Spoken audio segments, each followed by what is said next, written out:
एक खूबसूरत गांव था जहां हर सुबह परिंदों के चहचहाने से होती और शाम को पहाड़ों के दामन में सूरज छिप जाता।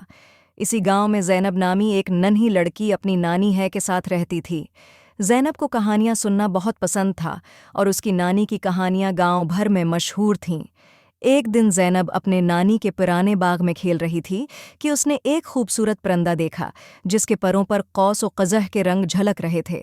ज़ैनब ने उसे पकड़ने की कोशिश की, लेकिन वो परिंदा उड़कर एक दरख्त पर जा बैठा और अजीब सी आवाज़ में बोला, अगर तुम मुझे आज़ाद छोड़ दो तो मैं तुम्हारी एक ख्वाहिश पूरी कर दूंगा। ज़ैनब हैरान हो गई। क्या तुम वाकई मेरी ख्वाहिश पूरी करेगा सकते हो? उसने पूछा। परिंदे ने सिर हिलाया।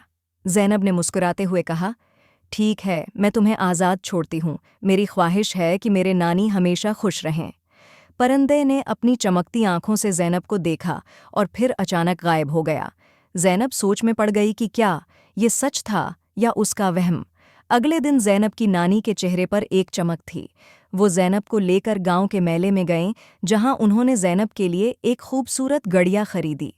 नानी ने कहा, ज़ैनब, तुम्हारे साथ वक्त गुजारना मेरी जिंदगी की सबसे बड़ी खुशी है। ज़ैनब को एहसास हुआ कि मोहब्बत का परिंदा सच में उसकी ख्वाहिश पूरी कर चुका है। वो बाग में गई और आसमान की तरफ देखकर बोली, शुक्रिया मोहब्बत के परिंदे। सबक मोहब्बत की ताकत हर मुश्किल को आसान बना सकती है और दिल से की गई ख्वाहिश हमेशा रंग लाती है।